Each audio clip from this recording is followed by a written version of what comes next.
Y estamos de regreso aquí en Cuesta Arriba, Salud Financiera. Gracias por continuar con nosotros, como todos los días a las 12 del mediodía en el 8.3 de Televisión Abierta. Recuerda que también vía streaming nos puedes sintonizar www.unife.mx. Ahí le dan la sección de streaming.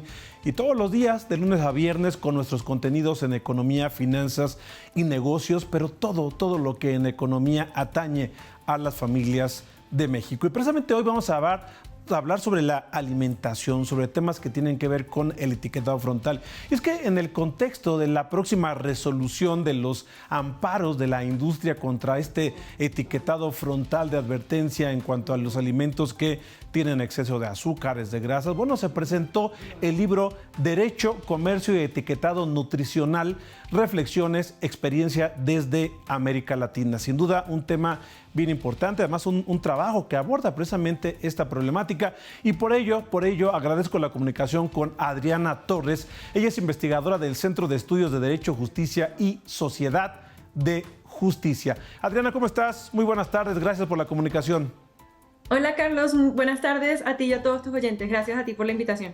Gracias. Oye, pues bien interesante este libro que presentaron y va pues muy acorde con lo que está pasando en México de el etiquetado frontal en los alimentos, pero ahora algunas empresas que forman parte de la industria de alimentos se están pues amparando. ¿Qué es lo que vamos a encontrar en este libro a propósito de lo que vivimos aquí en México, Adriana?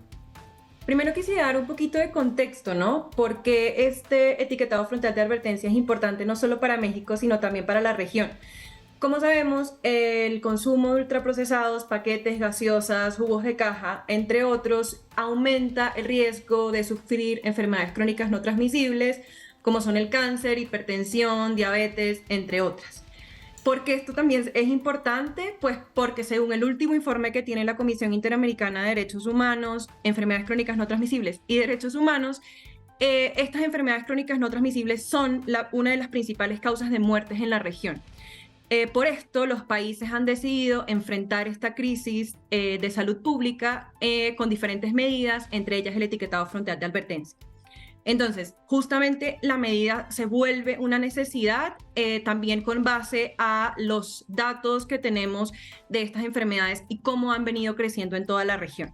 Entonces, eso quisiera también dejarlo primero como contexto. Segundo, el etiquetado frontal de advertencia es una medida que ha tenido y que ha sido sugerida por la Organización Mundial de la Salud y por la OPS, y ha sido también desarrollada no solamente por México de nuevo, sino también por todos los países de la región: México, Brasil, Ecuador, Argentina, Uruguay, Colombia, y demostrando también los resultados que lo que hacen es justamente advertir e informar a los consumidores de los nutrientes críticos, azúcar, como tú ya lo mencionabas, sodio y grasas saturadas que tienen, para que los consumidores puedan tener información y tomar decisiones informadas a la hora de comprar sus enseres y sus comidas para el día a día. Este libro justamente resume la experiencia de estos países y hace una comparación con el derecho internacional económico, que es una de las tensiones que tiene esta industria y por lo cual se hizo uno de los amparos ante la Corte Suprema de México.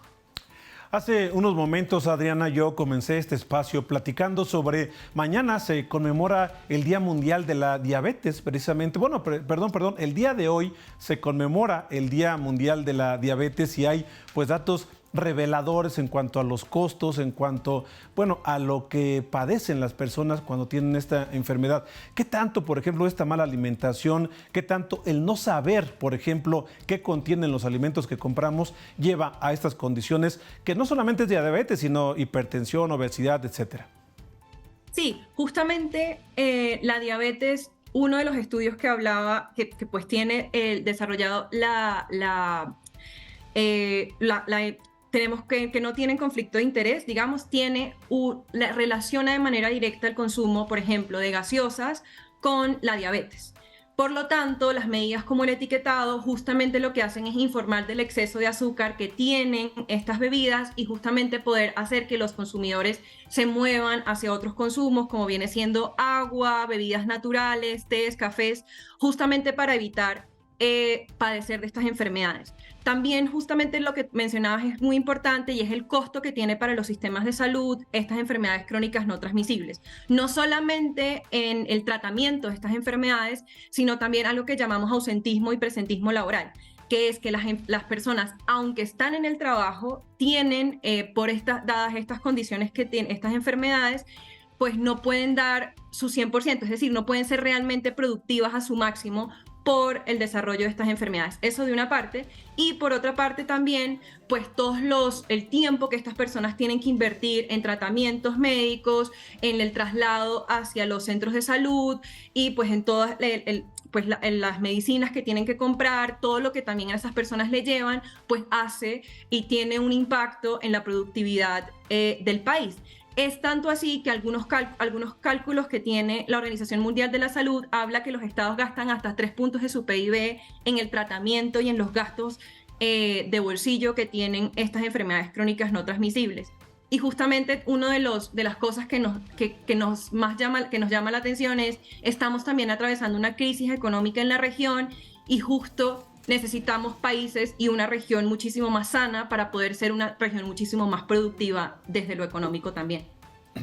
Y sin duda, y en este caso, pues el derecho es una herramienta muy importante precisamente para ayudar no solamente la salud, que quizás es lo primordial obviamente, pero por lo que mencionas, la economía de los países por todo el dinero que se gasta precisamente en el tratamiento de estos padecimientos. ¿Cómo ven entonces ustedes estos amparos que están implementando algunas empresas? ¿Lo ven poco ético? ¿Cuál sería el calificativo? ¿O ustedes son organizaciones especialistas en la materia? ¿Cómo verían esta decisión de las empresas de ampararse ante este etiquetado? Pues es una opción legal que tienen las empresas de poder demandar este etiquetado. Sin embargo, también lo que hemos visto es que es un hábito que tienen las industrias en toda la región. La región usualmente tienen la industria amenaza con estos litigios, por una parte, y por otro lado, cuando accede, digamos, a tribunales tanto internacionales como nacionales, argumenta entre muchos, tiene dos argumentos principales. Uno es el tema de el costo en empleabilidad que tendría la aplicación del etiquetado o del impuesto a las bebidas azucaradas, y por otro lado también habla de tensiones con el derecho internacional, con las obligaciones que tienen los estados en términos de derecho internacional económico.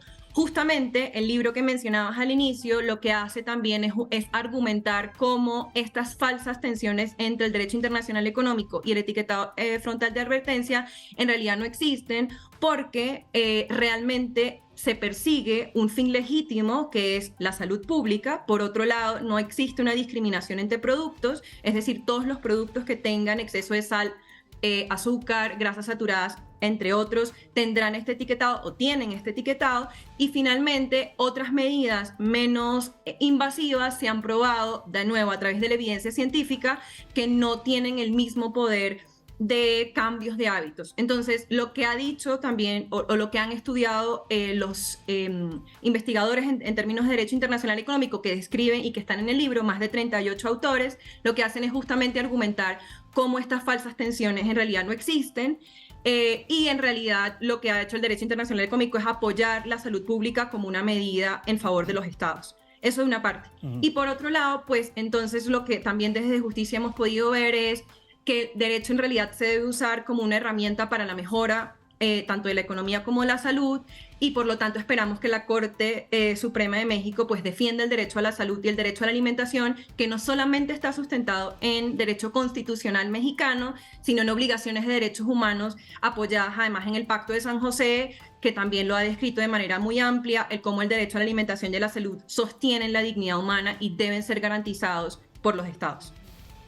Sin embargo, podría ser una especie de presión lo que hagan las empresas, es decir, presionar de más al grado de que lleguen a presionar la parte del Poder Judicial, pero también a que como Estado mexicano, en este caso, se pueda revertir este etiquetado frontal. ¿Ustedes ven ese riesgo o no creen que vaya por ahí la próxima decisión de la Suprema Corte y además la intención de las empresas? Pues lo que desde justicia hemos visto es que la Corte tiene suficientes argumentos jurídicos para defender el etiquetado frontal de advertencia, tanto como en el derecho constitucional mexicano, como lo mencionaba, como en el derecho internacional, tanto del derecho internacional económico como el derecho internacional de los derechos humanos. Esto, además, porque el derecho a la salud no solamente es la prestación de un servicio, sino que lo que ha dicho la Comisión Interamericana y la Corte Interamericana es que el derecho a la salud, su contenido es también la prevención de aquellas enfermedades, entre ellas las enfermedades crónicas no transmisibles. Es decir, no solamente el Estado debe proveer, por ejemplo, la insulina para las personas que tienen diabetes, sino que tiene que tomar acciones para poder prevenir que las personas tengan estas enfermedades, entre ellas el etiquetado, el impuesto, restricciones a publicidad, entre otras medidas de salud pública que ya el Estado mexicano como de muy buena manera ha venido desarrollando. Otra cosa importante es que el Estado mexicano no está actuando de forma aislada. Esto es algo que se ha desarrollado en toda la región. Latinoamérica se ha movido hacia el cuidado de la salud pública y, de nuevo, en el marco de sus obligaciones en derechos humanos y derecho interno. Por lo tanto, creemos que entonces la Corte tiene esos sustentos suficientes para poder decidir a favor de la salud pública de los mexicanos y a favor de la salud pública de toda la región. Ahora, hablando sobre los resultados que ha tenido este etiquetado, Adriana, ¿han ustedes detectado que algunas empresas productoras de estos alimentos hayan cambiado la fórmula, por ejemplo, o la manera de elaborar estos alimentos, quitando grasas saturadas, quitando quizá niveles de excesos de azúcar? O sea, en el buen funcionamiento de este etiquetado, ¿ustedes tienen detectado que las empresas han respondido positivamente a ello? Pues digamos que las empresas también han respondido a una demanda del consumidor, ¿cierto? El consumidor empieza a ver que estos productos tienen un contenido que ellos no desean para su salud, por razones de salud y para una mejor alimentación, y por lo tanto se mueven hacia productos que no tengan etiquetado.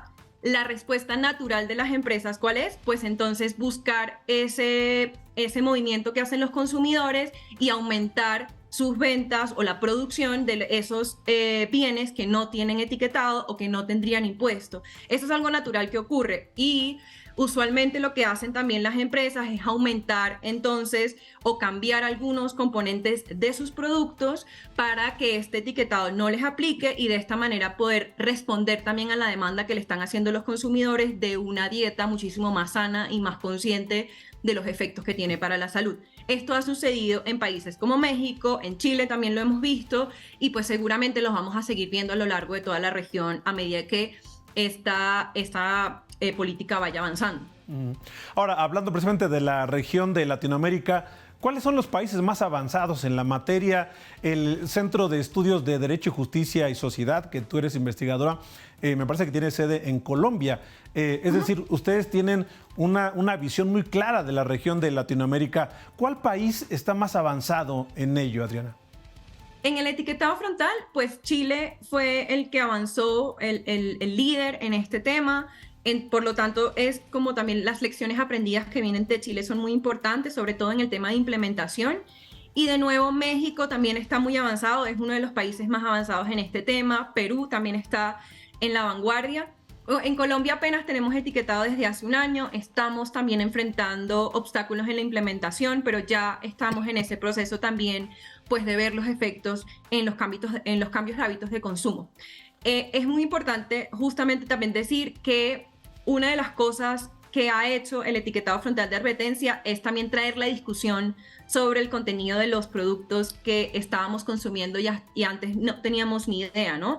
Siempre nos llama la atención cómo personas creían que ciertos cereales, yogures, chocolates o, digamos, o granolas incluso eran saludables, y hasta ahora es que están empezando a tener la conversación de cuáles eran el contenido que tenían esos productos, y buscando moverse también hacia consumos no solamente más saludables, sino también reales, como frutas, verduras, legumbres. Entonces también creo que un efecto del etiquetado no es solamente en sí misma la discusión de pues de que tenga el etiquetado, sino todo lo que va alrededor de, pues, conocimiento de lo que estábamos consumiendo y creíamos que era saludable, y después pues los consumidores nos hemos dado cuenta que en realidad no lo era. Sobre todo en el tema de niños, niñas y adolescentes, pues es vital tener estos conocimientos de manera rápida, sencilla.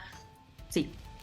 Y siguiendo en esta línea que comentas, Adriana, y aprovechando pues tu expertise que tienes en la materia, por ejemplo, esto de los alimentos light, los bajos en grasa, ¿qué tanto de verdad es conveniente o es una alternativa o es un inicio para ir dejando ya el tema, por lo menos, de los azúcares? Sí, esa es una gran pregunta y tiene mucho debate. Sobre todo porque desde De Justicia creemos que el cambio se tiene que dar hacia la alimentación real, hacia hacia alimentos nutricionalmente adecuados, de nuevo, proteína animal, leches, vegetales, verduras, frutas. La gente lo que deberíamos priorizar es este tipo de alimentación. Los nutricionistas aliados también nos dicen que justamente el procesamiento también tiene unos efectos como saborizantes, conservantes, que tienen unos efectos en la flora bacteriana de nuestro organismo que pueden ser a largo plazo perjudiciales para la salud. Entonces, eso quisiera dejarlo como primera respuesta. En el tema de los lights y de los edulcorantes, pues cada vez más la evidencia científica es más contundente en decir que tienen unos efectos también en la salud, sobre todo porque lo que hacen también es estimular de manera excesiva el paladar. Entonces lo que hace es nos sigue acostumbrando a ese sabor dulce pues del azúcar, simplemente que pues es no calórico, y por lo tanto realmente no nos hace migrar hacia consumos realmente más saludables, como lo repetía, frutas, verduras, legumbres, entre otros. Entonces, pues, aunque para algunas personas esto pudiera ser una alternativa, la realidad es que cada vez más la evidencia nos dice que estos consumos light con edulcorantes sí tienen unos efectos también en la salud a largo plazo, y pues hay que estar pues con un criterio de prevención con esos productos y no consumirlos o tratar de evitarlos o darle prioridad a alimentos naturales como alimentos naturales como frutas, verduras y legumbres. Pues sí, porque por ejemplo en el caso de las bebidas hay refrescos de cola que han sacado pues sin azúcar o light, que quizá tranquilizan un poco la conciencia, ¿no?, del que los toma y dice, bueno, estoy tomando un refresco light, pero en realidad esto no es nada benéfico entonces para la salud, Adriana. Pues en realidad lo que nos dice la evidencia es que su consumo tiene unos efectos en la salud, no son inocuos. Es decir, el consumo de edulcorantes no calóricos hasta el momento habíamos pensado que era beneficioso o que no tenía unos efectos en la salud. Poco a poco la evidencia, la Organización Mundial de la Salud hasta hace unos meses también lo empezó a investigar sobre el tema y a decir que tenía unos potenciales cancerígenos, unos potenciales efectos cancerígenos. Por lo tanto, lo que se dice es evitar su consumo. Y por eso es tan importante el etiquetado que nos diga que tiene edulcorantes, y no solamente que tenga azúcar, sino que también el contenido de edulcorantes. Es importante que los consumidores tengamos conocimiento de ello para poder también entonces tomar unas decisiones informadas dependiendo de lo que pues queramos para nuestra salud y de lo que podamos también costear. Pues bien interesante esta charla, te agradezco mucho que nos hayas platicado sobre el libro, el cual presentaron, también la coordinación que tienen entre países de América Latina para este importante tema, y seguramente habrá mucho de qué hablar más adelante y platicamos seguramente, Adriana, pero te agradezco estos minutos para Cuesta Arriba, gracias y que tengas muy buena tarde. Gracias, Carlos, por la invitación y buenas tardes a ti también. Gracias Adriana Torres, investigadora del Centro de Estudios de Derecho, Justicia y Sociedad de Justicia, que tiene sede allá en Colombia. Vamos a un corte, regresamos con más información aquí en Cuesta Arriba, Salud Financiera.